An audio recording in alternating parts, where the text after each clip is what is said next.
Iya.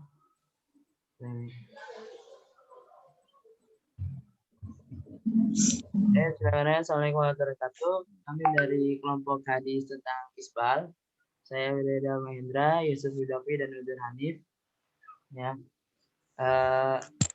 Pendahuluan. Jadi pembahasan tentang Isbal ini kan banyak hadis-hadis atau tentang Isbal ini yang merebak di masyarakat. Gimana sih cara untuk mempraktekannya secara benar, atau bagaimana asbabulurutnya, bagaimana sejarahnya, dan juga bagaimana kita bisa mempraktekannya secara benar. Oke, langsung pembahasan. Yang pertama, pengertian isbal. Isbal dari kata asbala yang artinya melepaskan ke bawah atau menurunkan. Menurut Walid bin Muhammad dari Kamus Al-Muhit, yakni artinya air mata dikatakan isbal apabila mengalir. Jadi menurut definisi secara bahasa, isbal artinya yang menurunkan atau yang ke bawah ya. Dan juga selain dari kata semakna dengan isbal, yaitu asadil, yaitu menurut Al-Khattabi mendefinisikan menjulurkan pakaian sampai menyentuh tanah. Dari definisi yang sudah diuraikan disebutkan bahwa isbal adalah menjulurkan pakaian ke bawah sampai melewati mata kaki sampai menyentuh tanah. Di sini selanjutnya ada hadis yang terkait tentang isbal. Di sini ada hadis tentang salah satu la yukallimuhumullah yaumil qiyamah wala yanzuru ilaihim wa yuzakkihim wa lahum adzabun alim. Ya Rasulullah sallallahu alaihi wasallam salah samiror. Qala Abu Dzar habu wa khasiru man hum ya Rasulullah al-musbil al-manan wal muntakifu sil atahu bil halifil kadzibi al-mazid. Di sini ada hadis yang pertama dari Abu Dzar. Rasulullah bersabda, ada 3 golongan yang tidak akan diajak bicara pada hari kiamat kelak, ya, yang tidak akan disucikan dan tidak ada, mereka akan mendapatkan sisanya pedih. Rasulullah mengucapkan sebanyak 3 kali. Abu Dzar berkata, sungguh sangat jelek dan merugi. Siapa itu wahai Rasulullah? Yang menjawab, al-musbil, yaitu orang yang menjulurkan kain di bawah mata kaki, orang yang gemar memberikan kebaikan yang telah yang dia berikan, dan seorang yang menjual dagangannya dan bersumpah dengan sumpah palsu. Kemudian saya melakukan tahfidz hadis, yaitu kegiatan tahfidz hadis menggunakan aplikasi Al-Mausu'ah Hadisah dengan kata al-musbil, kata kunci al-musbil. Maka keluar beberapa hadis, salah satunya innallaha la yanzuru ila musbil yaumil qiyamah. Hadis di atas diriwayatkan oleh Abu Hurairah dengan muhadis Ahmad Syakir di kitab Musa Ahmad nomor 16 halaman 99 dengan satu sahih. Hadis dan juga hadis yang tadi saya telah bacakan, itu hadis di atas diriwayatkan oleh Abu Dzar Ghifari dengan muhadis Muslim di kitab Sahih Muslim dengan nomor 106 dengan satu sahih. Selanjutnya asbabul wurud, hadis isbal yang akan disampaikan oleh Uzair Hanif. Baik, langsung saja mengenai asbabul wurud tentang hadis isbal, yaitu dari Abu Hurairah.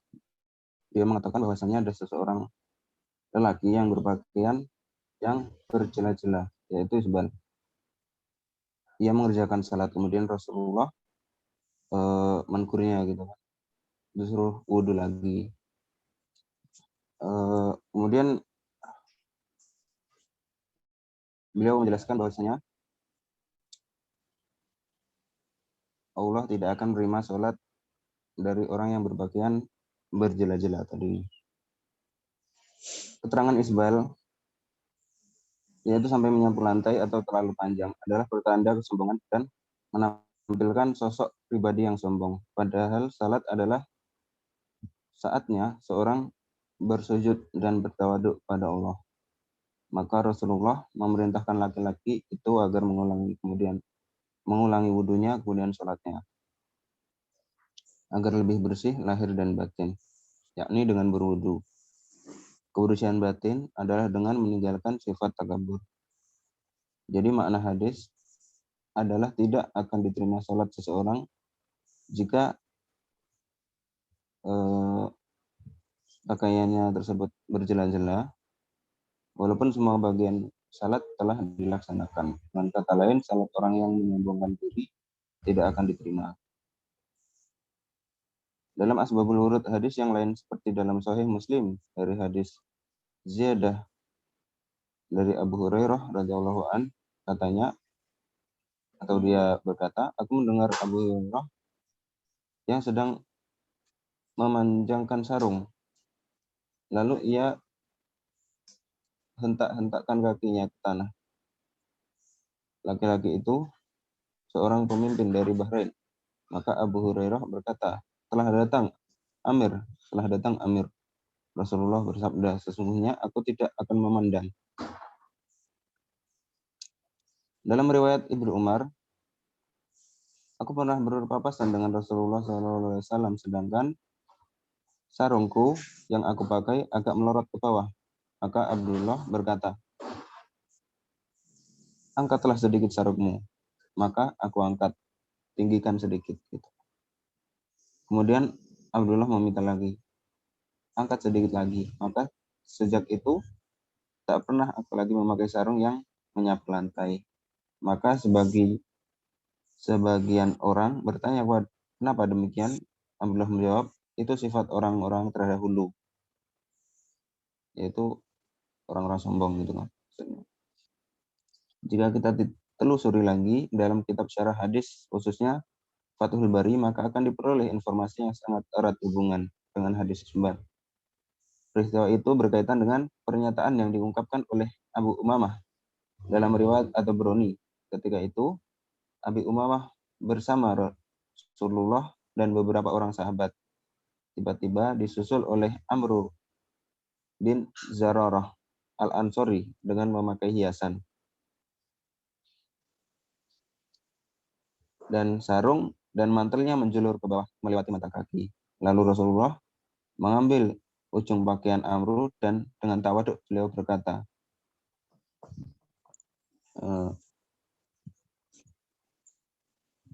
Abduka wa abana abduka wa amatuka.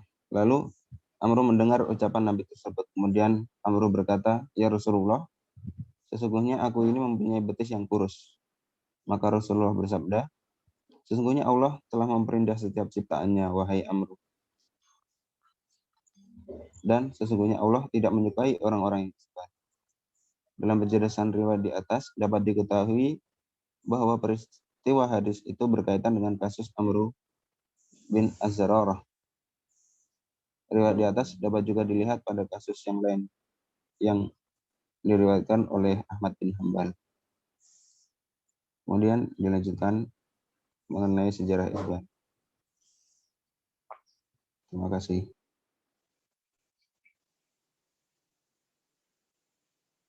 Baik, terima kasih. Di sini saya akan melanjutkan materi mengenai isbal ini dengan membahas sejarah tentang isbal. Di sini saya akan membagi sejarah isbal menjadi dua bagian. Yang pertama yaitu sejarah isbal secara umum, dan yang kedua sejarah kontroversi kenapa isbal diperbolehkan maupun dilarang. Nah, yang pertama terkait isbal secara umum. Isbal sendiri sudah dikenal sebelum masa Nabi, sebelum masuknya Islam, yaitu pada dulu masyarakat desa Badui sering menggunakan isbal. Nah, isbal sendiri pada masyarakat Arab sebelum datangnya Islam dikenal dengan sebutan sirwal. Nah, istilah sirwal ini juga berasal dari Persia kuno yang disebut Zarawaro. Sementara di Persia modern disebut Solwar. Dan pada perkembangan selanjutnya istilah ini diserap kepada bahasa Melayu sebagai seluar. Dan ketika ditanyakan apakah Nabi menggunakan sirwal atau tidak, sebagian riwayat mengatakan iya dan sebagian riwayat mengatakan tidak. Nah, Abu Syekh Al-Asobani dalam bukunya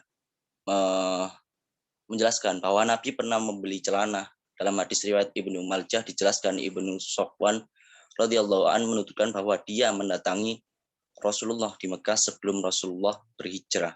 Kemudian Ibnu Sofwan menjual beberapa potong celana panjang kepada Rasulullah. Kemudian Rasulullah menimbangnya. Nah, Suhaid Ibnu Qais juga berkata demikian, bahwa dia dan Makhrama al-Abdi membawa kain katun dari kota Hajar ke kota Mekah. Kemudian Rasulullah Shallallahu Alaihi Wasallam mendatangi mereka dan membeli beberapa potong celana panjang. Nah, terus ada lagi riwayat yang mengatakan pakaian yang paling disukai oleh Rasulullah dari Ali bin Hujar telah mengabarkan kepada kami Al-Fadl bin Musa dari Abdul Mukmin bin Khalid dari Abdullah bin Buraidah. Saat memasuki periode khalifan, pakaian yang paling disukai Rasulullah adalah gamis. Jadi bukan model celana panjang. Langsung ke pembahasan yang kedua, yaitu sejarah isbal kenapa menjadi kontroversi. Dalam riwayat hadis-hadis, riwayat teks-teks hadis, isbal sendiri kenapa dikontroversikan itu bisa dibagi menjadi 4 macam. Yang pertama, isbal dilarang karena isbal dilarang secara mutlak. Yang kedua, isbal dilarang diperbolehkan asalkan tidak ada unsur kesombongan. Terus yang ketiga,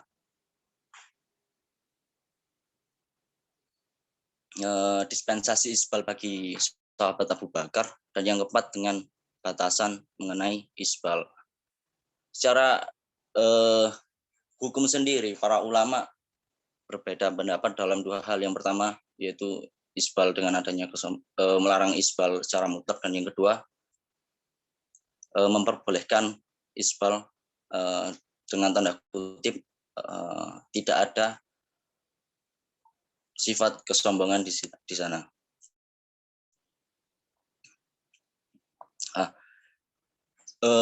Di sini saya akan menyebutkan hadis-hadis yang memperbolehkan isbal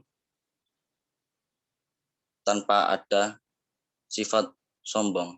Contohnya dari riwayat Abu Hurairah. Di sini ada beberapa hadis dan saya akan menyebutkan sedikit mengenai matanya. Yang pertama ada Abu At-Thahir bercerita kepadaku, Ibnu Wahab bercerita kepada kami, Umar ibnu Muhammad mengabarkan kepadaku dari Abdullah bin Waqid dari Ibnu Umar. Dia berkata, aku berjalan melewati Rasulullah dengan kondisi pakaian yang rendah. Beliau pun menegur, wahai Abdullah, angkat kainmu. Aku mengangkatnya. Beliau kembali menegur, angkat lagi. Aku mengangkat lebih tinggi lagi. Demikian penampilanku. Setelah itu, sebagian orang bertanya pada Ibnu Umar, sampai di mana tingginya? Dia menjawab, sampai pertengahan betis. Terus ada lagi yang meriwayatkan Said Allah Ibnu Mu'az bercerita kepada kami, ayahku bercerita kepada kami, yang isinya, aku mendengar Abu Hurairah dan dia melihat seorang laki-laki yang menjulurkan pakaiannya melewati mata kaki sambil menghentak-hentakkan kakinya ke tanah. Dia merupakan seorang Amir Bahrain. Dia berkata, Amir sudah datang. Rasulullah bersabda, sesungguhnya Allah tidak melihat pada orang yang menjulurkan pakaiannya melewati mata kaki karena sombong. Dari beberapa riwayat Abu Hurairah tadi, pelarangan isbal itu tidak hanya ada di zaman Rasulullah, tapi di zaman setelah Rasulullah pun para sahabat melarang kepada tabi'in untuk mengenakan isbal. Contohnya yaitu hadis Abu Bakar bin Abi Syaibah bercerita kepada kami yang isinya seorang pemuda dari suku Quraisy menjulurkan pakaiannya hingga melewati mata kaki. Dia pun menegurnya, wahai anak saudaraku, sesungguhnya aku pernah mendengar Rasulullah Shallallahu Alaihi Wasallam bersabda, barang siapa menjulurkan pakaiannya karena sombong, Allah tidak akan melihatnya kelak di hari kiamat. Nah, itu tadi sejarah kenapa isbal menjadi kontroversi, dimulai pendapat dari beberapa ulama tentang isbal. Mungkin di sini terkait sejarahnya yang paling ditonjolkan yaitu memperbolehkan isbal dengan tanda kutip tidak adanya rasa kesombongan. Karena apa? Karena hadis isbal yang umum tersebut dimukoyati oleh hadis-hadis isbal yang lebih spesifik. Cukup dari saya kembalikan kepada moderator. Oke, lanjut. Jadi kesimpulannya tadi ada disebutkan beberapa macam hadis, beberapa alasan yang mereka kemukakan, antara lain hadis Nabi menegaskan bahwa isbal merupakan perbuatan haram dan berarti secara mutlak tidak bisa dipenuhi beradanya. Namun hadis yang bersifat umum tersebut dibatasi oleh hadis yang lain secara spesifik menyebutkan alasan haramannya, yaitu ada perasaan sombong. Berpijak pada kesimpulan bahwa yang menjadi titik tekan pelanggaran mengenai celana cingkrang adalah eksistensi kesombongan yang mengenakannya. Maka bisa diasumsikan bahwa yang perlu dihindari adalah kesombongan itu sendiri, bukan celana cingkrangnya secara khusus. Meskipun secara umum yang harus diakui bahwa menjulurkan pakaian lebih mata kaki memiliki indikasi tidak baik, khususnya dalam konteks kehidupan sosial. Oke, mungkin itu dari kelompok saya, kelompok kami tentang hadis isbal. Terima kasih. Wassalamualaikum warahmatullahi wabarakatuh. Waalaikumsalam warahmatullahi